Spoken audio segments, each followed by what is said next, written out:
Hello everyone and welcome back to the Winning Agenda. My name's Jesse Muleman Marshall. Today we're taking a look at the top 16 spells in Sorcery TCG Alpha and Beta. It's a video that I've been wanting to make for quite a while because I did an existing top 10 list for both spells and sites, which you can find on the channel.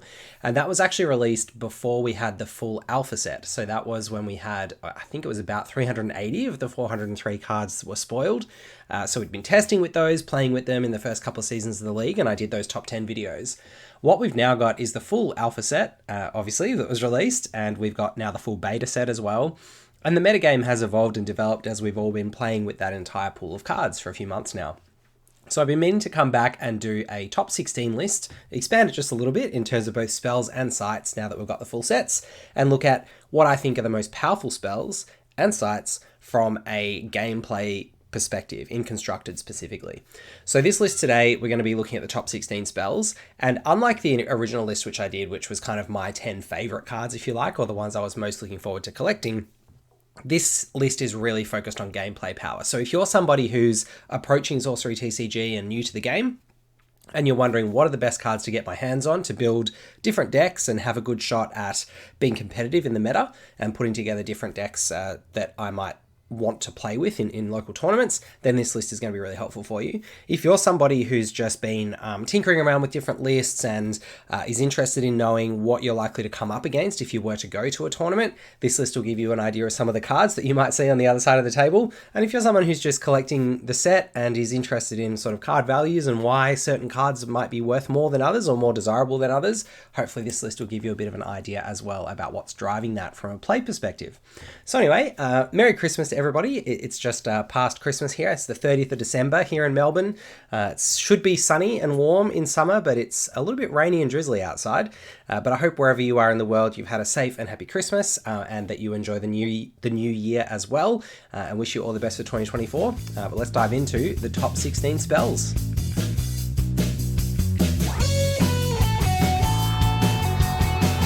So no spoilers here, but we've got Highland Princess on the front page, and we're going to dive into a list of honourable mentions first. So these are cards that haven't made it onto the top 16 list, but which you are definitely going to see played on the other side of the table. I've got these as honourable mentions for different reasons.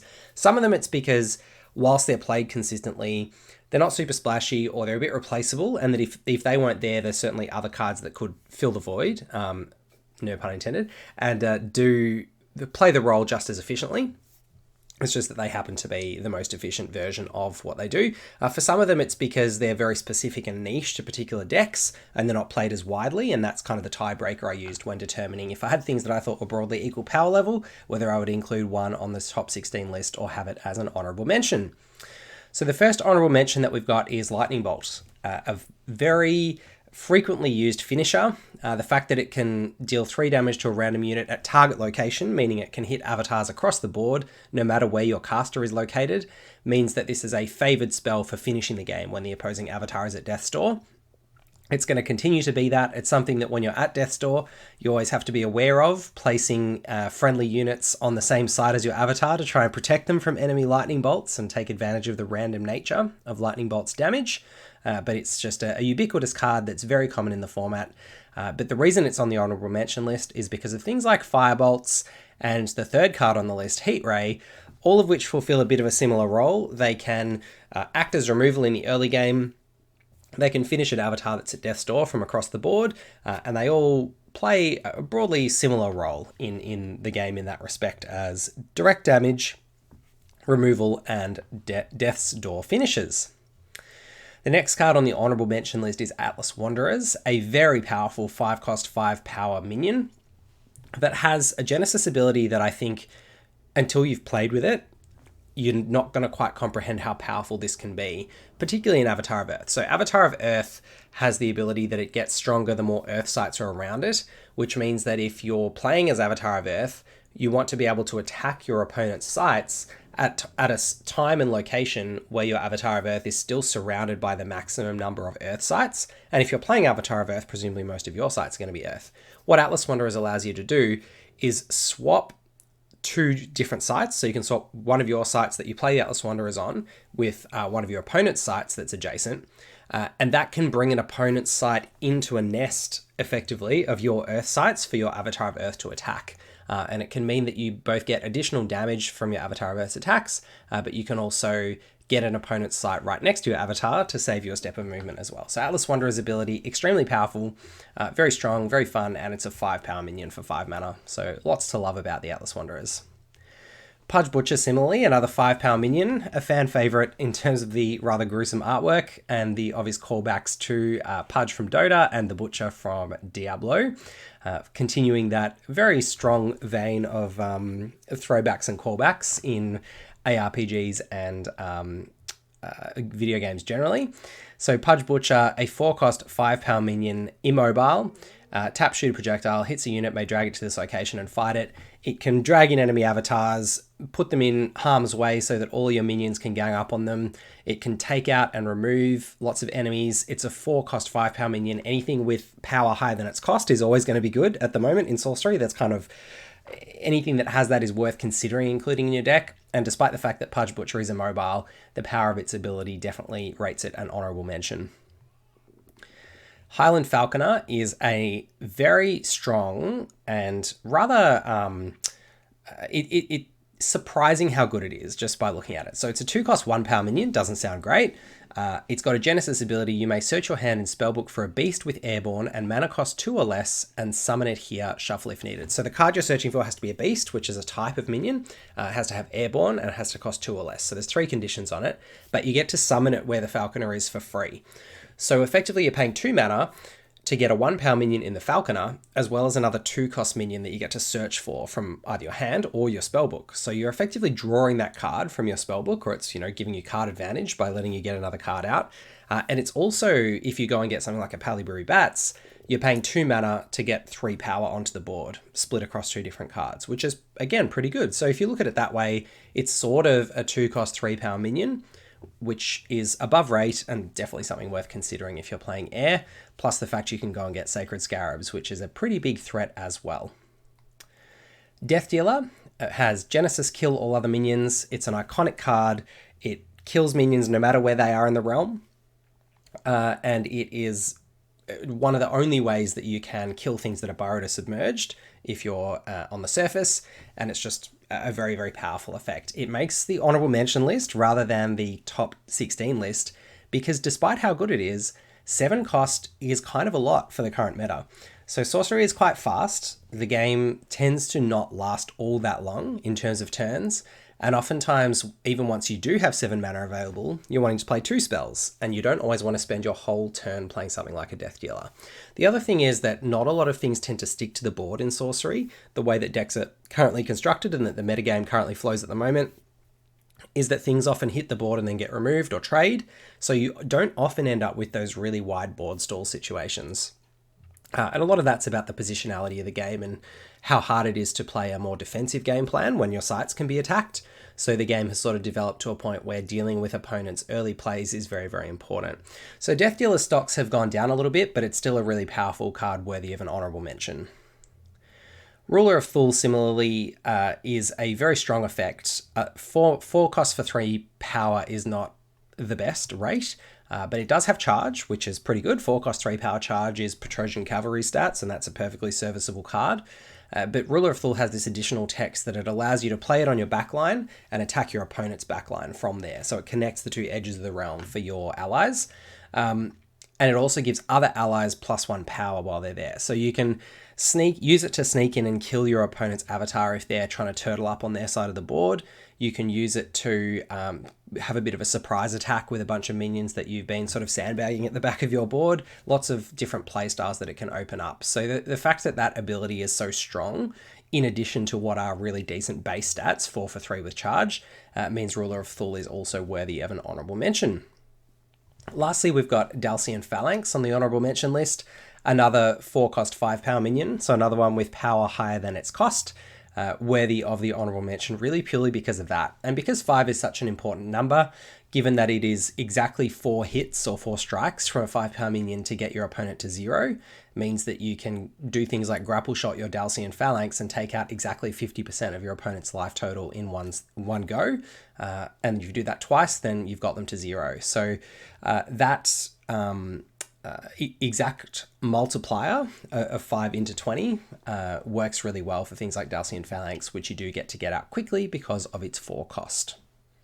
So that's the honourable mention list out of the way. Feels like we've already got through quite a bit, but we're now going to dive into the top 16 cards that I think are worthy of being considered the most powerful cards in constructed in Sorcery. So you can see we've already got a lot of power here in the honourable mention list, but let's start off with number 16 on the list, and that is Vilimp.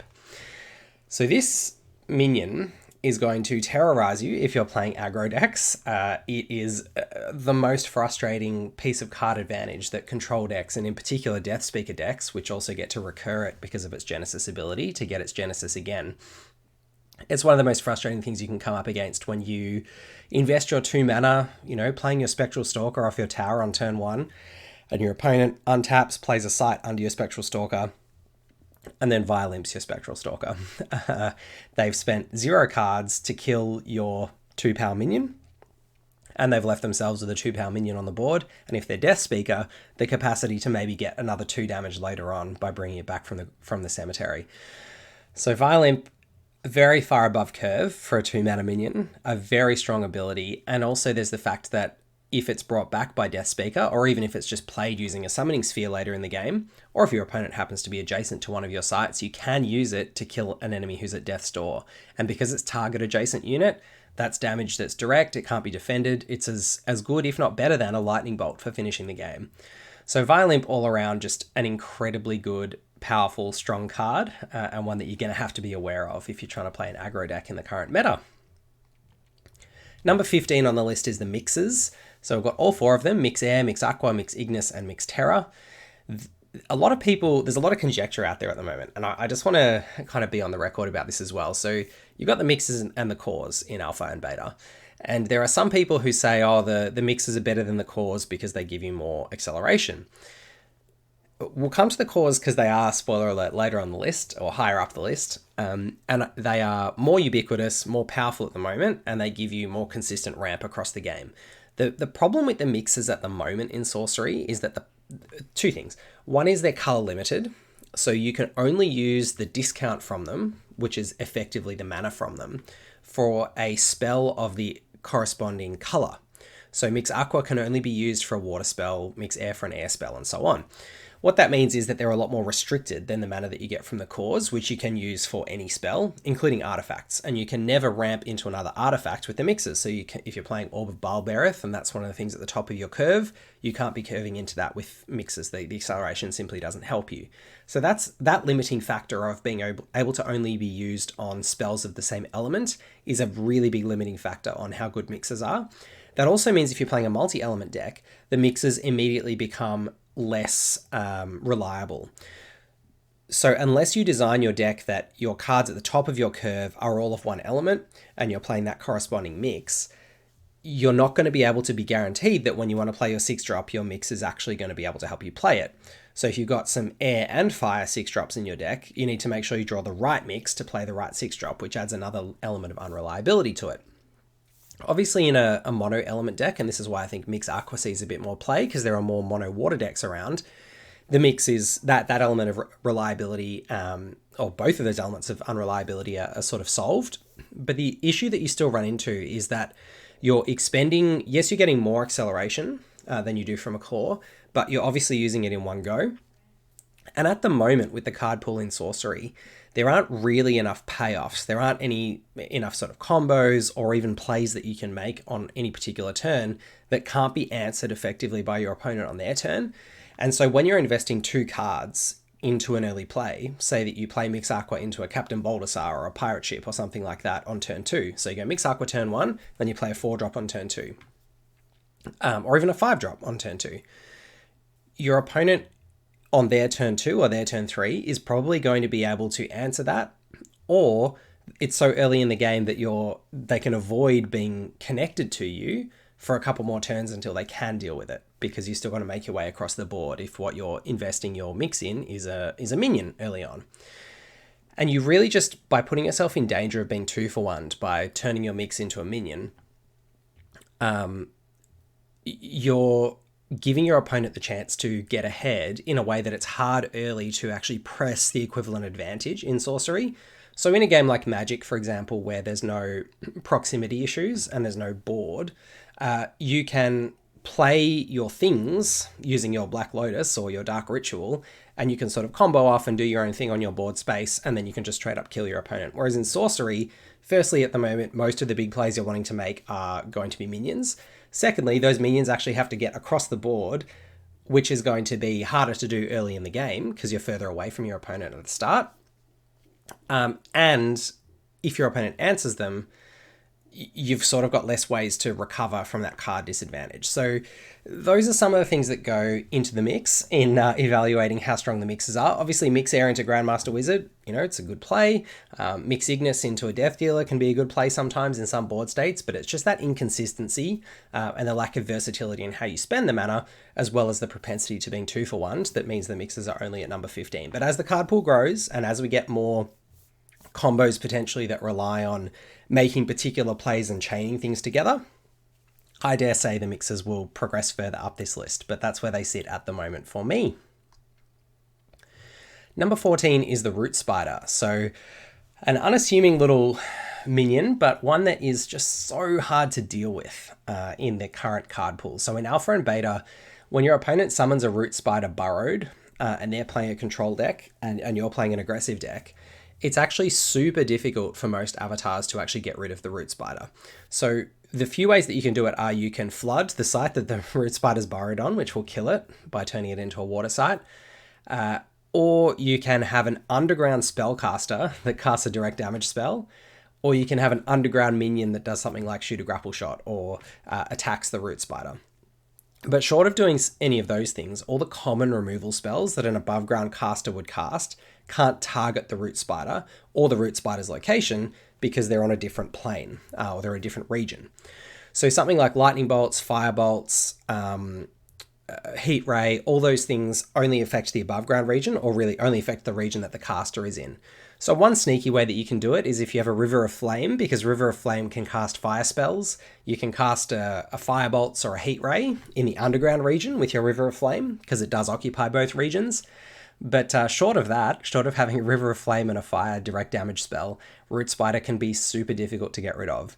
And the fact that it is a versatile piece of removal that your opponent can use to disable your early plays, but also positions so that your later plays can't attack onto that site, because as soon as they enter the site, they become disabled, means that Root Spider is just a really, really powerful defensive minion, which your opponent can actually play 3 of because it's an exceptional.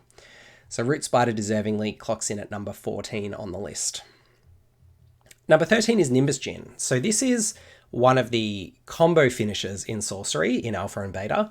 It's a 6-cost 4-power airborne minion that says discard a spell, deal 3 damage to another random unit here. So it can't hit itself, and you can use this ability as many times as you want in a turn, so long as you have more spells to discard. So this is what many Death Speaker control or even Death Speaker mid-range decks use as their finisher. You play a Summoning Sphere, so you can play your Nimbus Gin anywhere on the board. That's because you can play the Summoning Sphere to the other side of the board at an intersection of 4 sites, and then you can summon your Nimbus Gin at any of the affected sites. So you do that on top of your opponent's avatar, then you summon the Nimbus Gin on top of the enemy avatar and you discard your whole hand, and if you've got 7 cards in hand, then you deal 21 damage to the opposing avatar. There are a few ways that they can play around that. One is by having other minions on the site that the avatar's on, so you'll have a lot of things in your Death Speaker deck to try and remove enemy minions, and the other one is by being on a Gnome Hollows, which is a site that says units with 3 or greater power can't enter here. So the Nimbus Gin, despite the fact you've got a Summoning Sphere that says you can summon the Nimbus Gin there, the Gnome Hollows says you can't, so that cancels it out. So aside from those two things, aside from having other minions on the site or being on a Gnome Hollows, it's very difficult for avatars to dodge the Nimbus Gin and the combo kill, because wherever they are on the board, you can put your Summoning Sphere, and then so long as you've got enough cards in hand, which you'll hopefully get from your Grandmaster Wizard and your Apprentice Wizards, then you can dump them all into the Nimbus Gin and deal that amount of damage that's going to 100% take your opponent to Death's Door, because they can't heal beyond 20 in Sorcery. So yeah, as long as you've got Nimbus Gin, Summoning Sphere, and 7 other cards in hand, pretty much any avatar that's on its own on a non-Gnome Hollow site is going straight to Death's Door. And that's a pretty amazing amount of certainty to be able to bring to a kill that can happen on your turn without your opponent really having a chance to respond. So because of that and how consistent that combo kill is, Nimbus Gin clocks in at number 13 on the list. Number 12 is Pact with the Devil. So this is also part of the same combo deck, and this is one of the card advantage engines that the Death Speaker will use. So it's a 4-cost unique spell, 2 fire threshold, and it says sacrifice the caster or lose half your life rounding up. If you do, draw 3 cards. Notably, those 3 cards can be either spells or sites, which can be helpful. And also sacrifice the caster means that you can, instead of losing half your life, which can be a big penalty, but also can be fine sometimes if what it's going to do is lead to you being able to, Nimbus Gin combo your opponent next turn. Instead of losing half your life, you can sacrifice a caster, which can be, as in the background here, an Apprentice Wizard or a Grandmaster Wizard, both of whom are spellcasters, so they can cast the Pact with the Devil and they can be sacrificed to draw you some cards. Now, if you happen to get very lucky and have your Grandmaster Wizard on the Geistwood, which is a unique site, and then you play Pact with the Devil, you get to sacrifice your Grandmaster Wizard. Because it's on the Geistwood, its Genesis ability will trigger again, so you'll draw 3 cards, and then you'll draw 3 more cards from the Pact with the Devil, which is probably the most disgusting play that you can make in Sorcery at the moment, is cast Grandmaster Wizard one turn, draw 3 cards, and then Pact with the Devil the following turn to draw another 6 cards. So you get to draw 9 cards for just your Grandmaster Wizard and Pact with the Devil, which is pretty above rate compared to any other card draw in the game. It does cost you 10 mana, but when you're playing those kind of Death Speaker control decks, and when you've got a combo kill as efficient as Nimbus Gin, you can hopefully find the tempo window to be able to do that. It's a very powerful thing to be able to do. So, Pact with the Devil clocks in at number 12. Browse is at number 11. So Browse is a unique magic to probe the possible. You might think it's a bit funny to have this above all those sort of powerful combo kills that I've described there. And this is another one where all those things are very good in that specific Death Speaker deck, but Browse is just a ubiquitously powerful air spell. So this is card selection at a level that really isn't available elsewhere in Sorcery at this efficiency and also this power level. So for only 1 mana, which means that after you play this, if you play it, it's 3 air thresholds, so you're probably not playing it till at least turn 3. After you play this, you're very likely to be able to follow it up with the best play from among the 7 cards you look at, which is part of the reason why it's so good. It doesn't cost you too much in terms of tempo, but it gives you a very significant advantage in terms of card selection. So it says, look at your next 7 spells, put 1 in your hand and the rest on the bottom of your spellbook in any order. So you get to get the best of your top 7 spells for the current situation of the game. And as I said, that's just so far above the other card selection that's currently available in Sorcery, and the fact that it's such a small speed bump to your tempo by only costing you 1 mana, and you're very likely to be able to play whatever you grab with the Browse, means that it's a very immediate effect on the game, as well as a very powerful example of card selection. So Browse deservedly, I think, clocks in at number 11.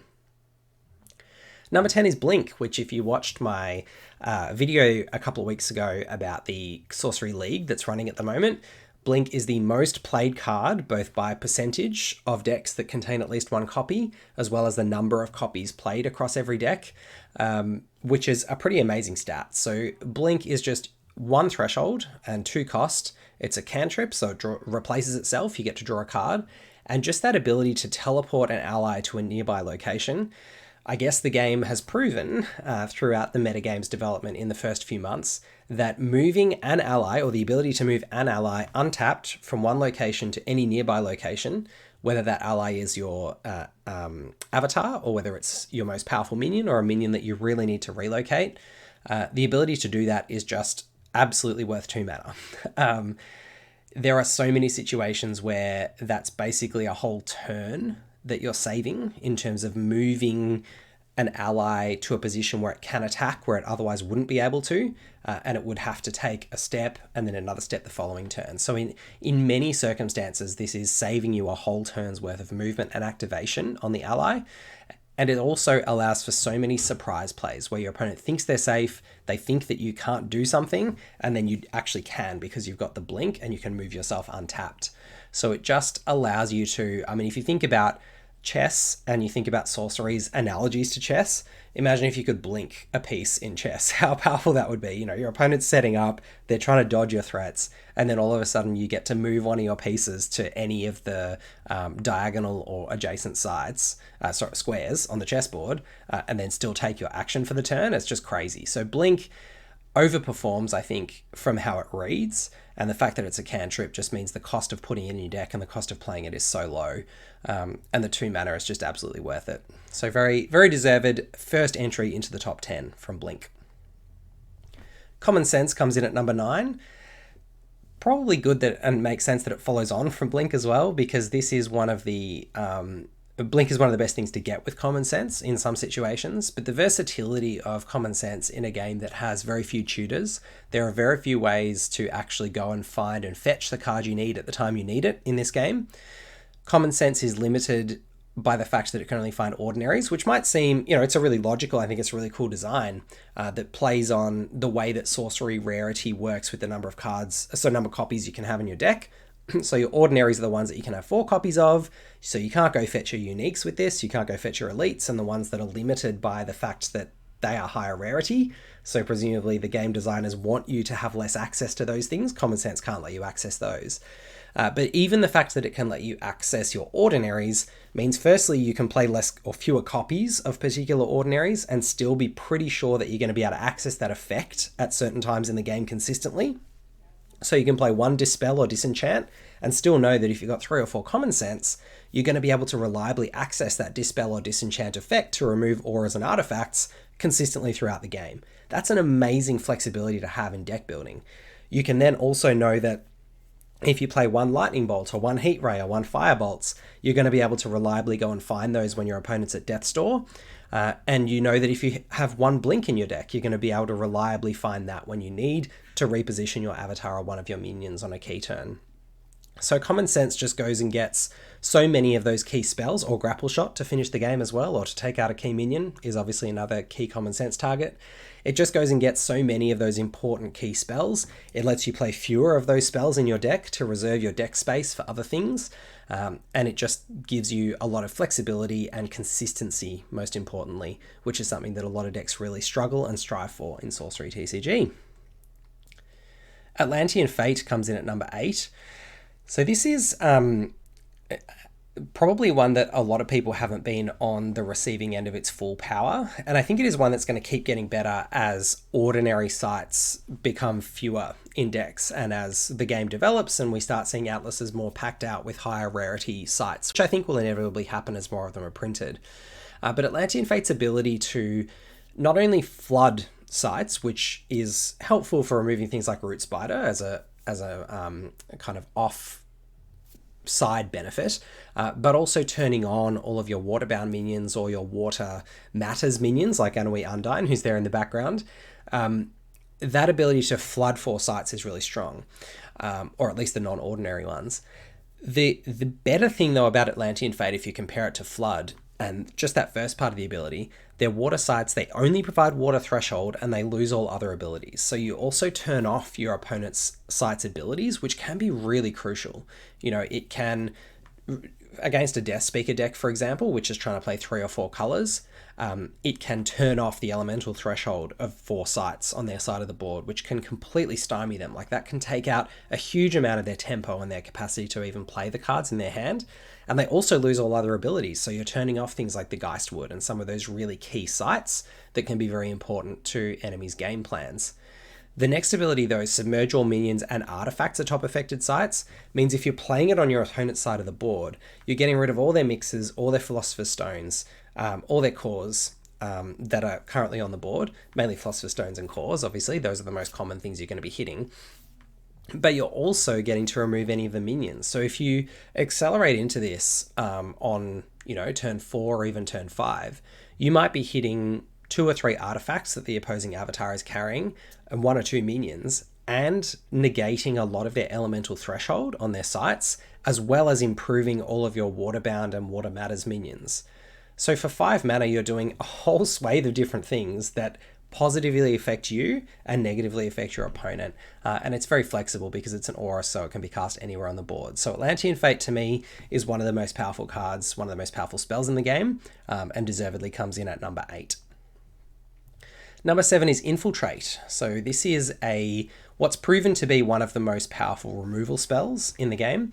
It's been changed a little bit from its printed text. So the errata is that rather than gain control of target enemy minion until it deals damage and tap it gains stealth, it's gain control of target enemy minion until it loses stealth. So what that means is that Infiltrate can be... Well, firstly, let's talk about why it's good. So it's good because for 4 mana, you can take out a minion of any size from your opponent's side of the board. You have to be able to target it, so it has to be in the same region as your spellcaster. But it can get rid of a key blocker on an important turn that your opponent's put out to try and stop your tempo, particularly in fire. You're probably on the more aggressive side of things. It can also get rid of an enemy minion that's presenting you with a significant threat, so it can also slot into control decks. It's very versatile. It can also be used then, once you've taken that minion, you control it until it loses stealth, which means that on a subsequent turn, if you really need a bit of extra damage to get your opponent to Death's Door first, you can use that minion. Yes, you're giving it back to them, but sometimes it's that race to Death's Door, and whoever gets to Death's Door first loses, and you can actually use their own minion to get them there more quickly. So for only 4 mana, 1 fire threshold, very splashable, Infiltrate is a really, really strong spell. Yes, it's a little bit weaker now because your opponent can actually get the minion back on their turn more consistently, because they can use things like Watchtower, which is a site that means that all enemies nearby permanently lose stealth. They can use Watchtower to take away the veil of the Infiltrate, take away the stealth, which means they immediately get control back of their minion. And that does weaken Infiltrate a bit, but still the ability to get rid of a key blocker, potentially use it against your opponent later, or get rid of the biggest threat on the board for 4 mana, very, very powerful.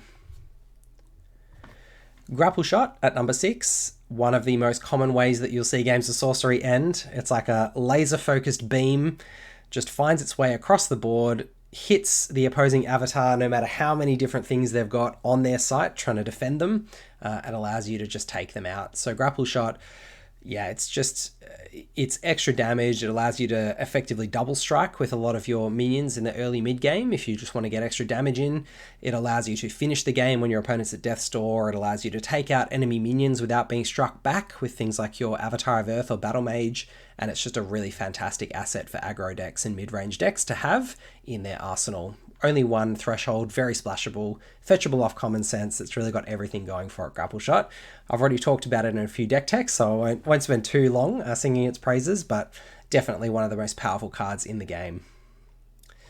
Number 5 is Earthquake, another one that this is sort of like Atlantean Fate in a way, because you get to, rather than having an aura that you play on your opponent's side of the board on a 2x2 region, you actually get to rearrange 4 sites in a 2x2 region, which, in the same way that I described with Atlas Wanderers earlier in the honourable mentions section, allows you in an Avatar of Earth deck to bring some of your opponent's sites onto your side of the board and nestle them in amongst your Earth sites to improve the power of your Avatar of Earth.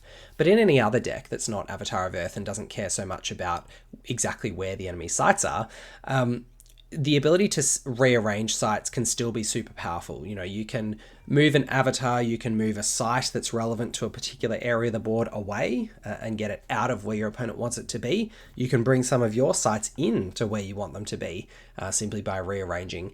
And the other effect, other than the rearranging of the sites, is the burrow all minions and artifacts on those sites if able, which means that, again, you get to burrow all cores and Philosopher Stones and other artifacts that are being held by the opposing avatar if you affect the site that the opposing avatar's on. And you also get to burrow all minions, which will die if they don't have burrowing.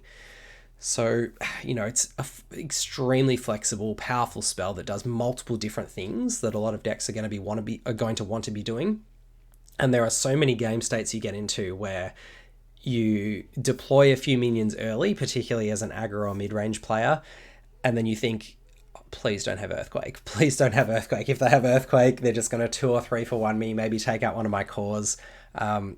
and it's just going to be absolutely devastating. Sometimes they have it and you just cry, but sometimes you're on the other side of that exchange and you just have that Earthquake in your hand. You know you're going to be out of play it next turn, and your opponent just deploys a couple of threats in a perfect, juicy arrangement early in the game so that you're going to be able to hit them and hit their Philosopher Stone, and then you just get to pull it off and carry on with winning the game from there. So yeah, Earthquake, just extremely powerful, way above rate for what a card can do, and does lots of different things really, really well.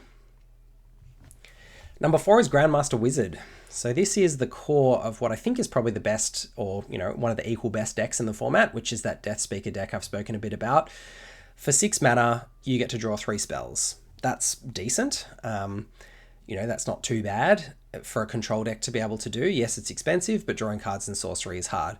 Yeah, you get a 0 power minion that's left over. That's okay. It can sometimes block a bit, which might save you a bit of life. Yeah, it's a spellcaster, so that's cool as well. It might sometimes let you cast some positional spells more effectively.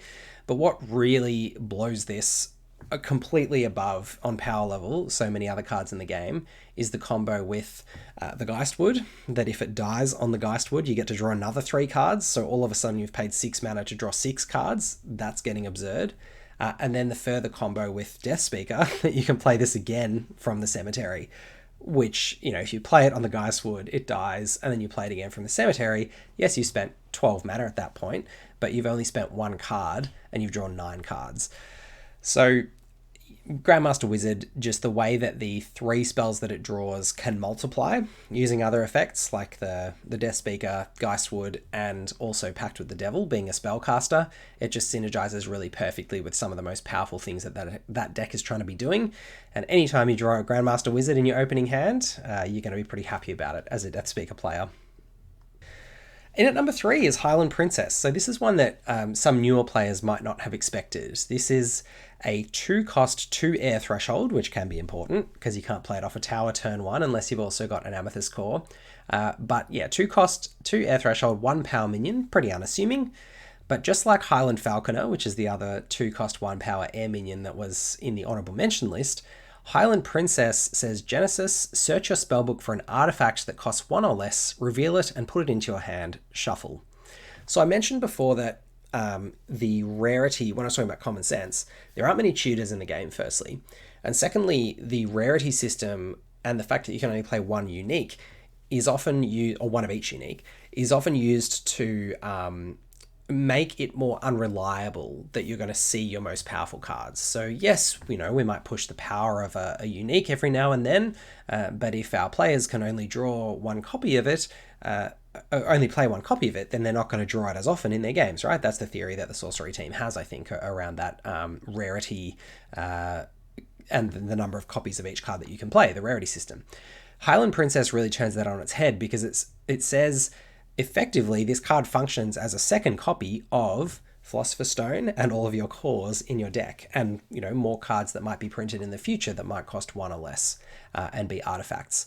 But the fact that Philosopher Stone and the cores are some of the most powerful cards in the game, and this card can fetch any of them, and it's got a Genesis ability, so it can be used again by Death Speaker, that's kind of gravy on top, or a cherry on top of an already very elaborate ice cream sundae, means that Highland Princess is really breaking a lot of the fundamental rules of what's limiting the power of decks and the consistency of decks.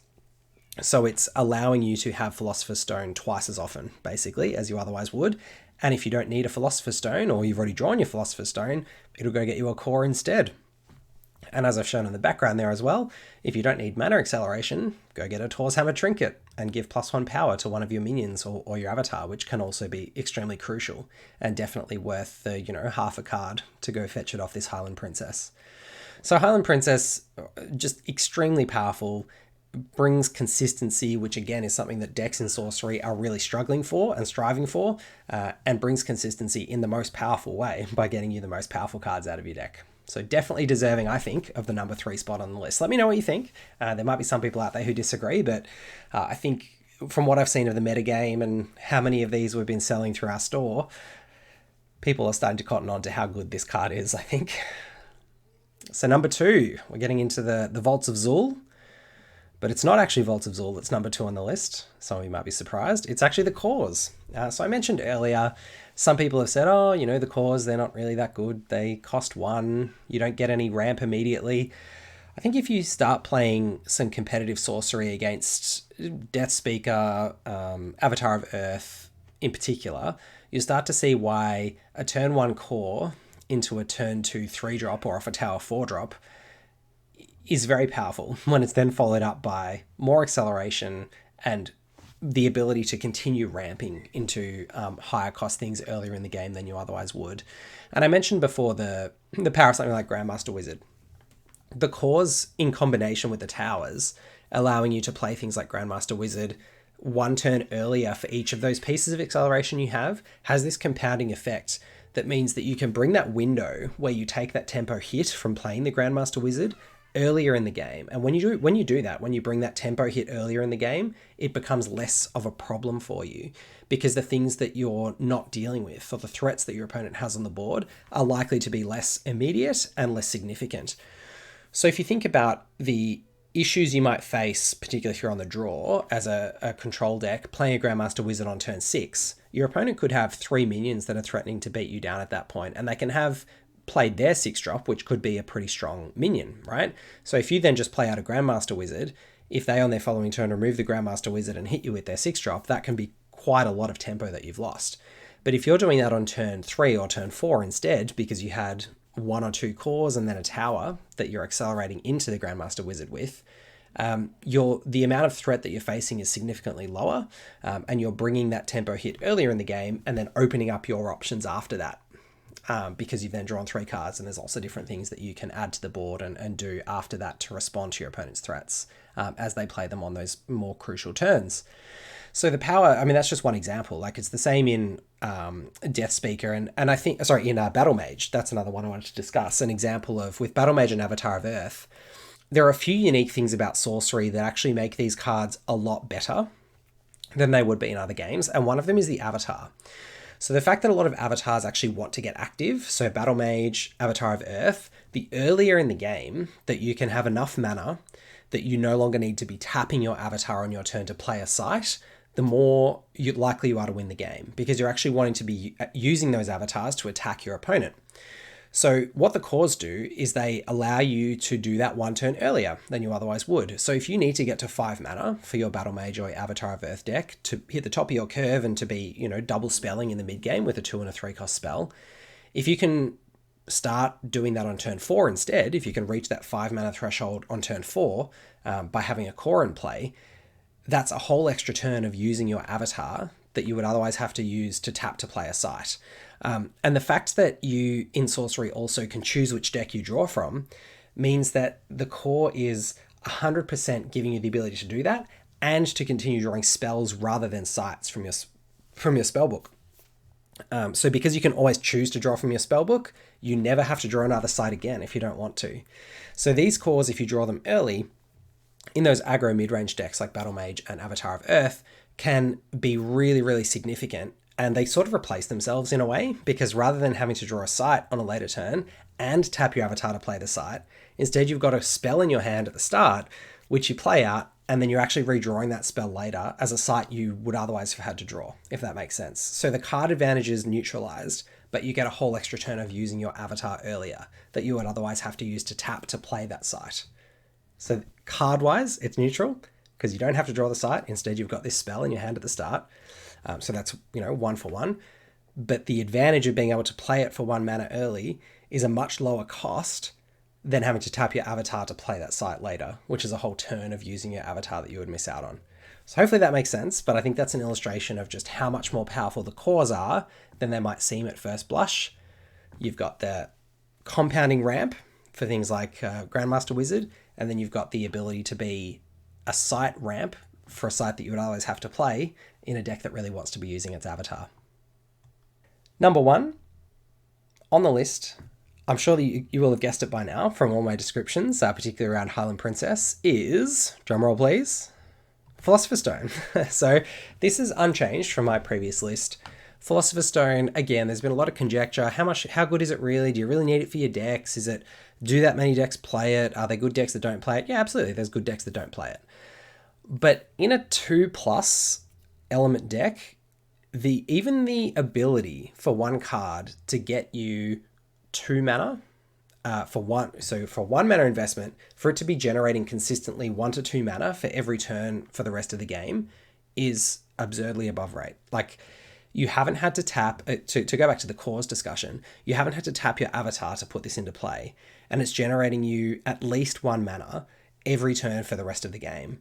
As long as the spells that you're playing are elemental spells. Obviously, this mana, just like the mixers, can't be used to play artifacts. So that is a bit of a downside of this compared to the cause, which is why in some mono element decks, you might see people playing cause over this, even off-color cause over a Philosopher Stone.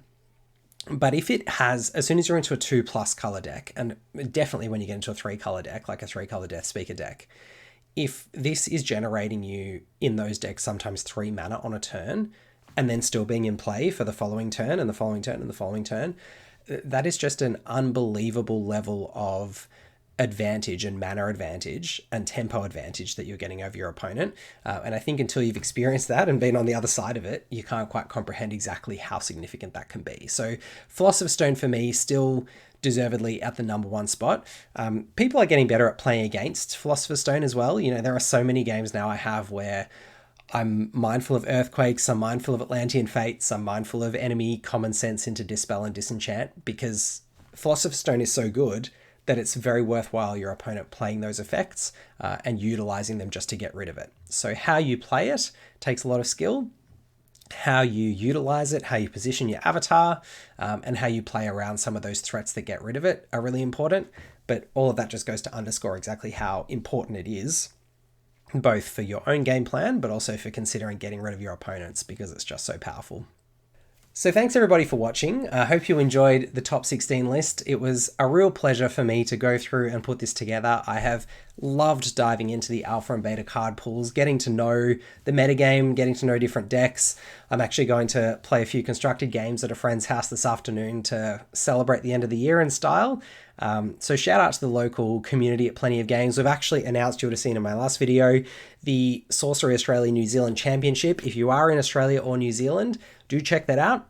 Jump on the Facebook group, Sorcery Contested Realm Australia and New Zealand, to find the details, or just have a look on the link in my previous YouTube video. And if you are doing a special for members as well at the end of the year, so shout out to the channel members. We've got a bunch of channel members who've been supporting me all throughout 2023. I'm so grateful to you all. Thank you for your support. It really does just help with lighting and cameras and all sorts of different things that keep the channel running, and mean that doesn't cost me too much money to be doing all of this. And as a special reward, I do like to send out something at the end of each month to a random channel member. We do like a member draw at the end of the month. And for the end of the year, I wanted to announce today to all of you, normally I just do those videos for members, but today I'll announce to everyone that all channel members will be receiving a dust code to say thanks for your support at the end of December 2023. So if you do want to sign up, anybody else who signs up before the midnight on the 31st of December, you're going to into the pool to get those free codes. I'll be giving those one to each channel member as a way of saying thanks for your continued support throughout 2023. So now's a great time. If you do want to sign up as a channel member in the next couple of days, you can get in for that dust code as well. And then hopefully stick around for the rewards next year and everything else that we've got going on to continue supporting the channel. So thanks channel members, thanks viewers, thanks everyone who's been there this year. Hope you enjoyed the video, and I'll see you in 2024. Cheers.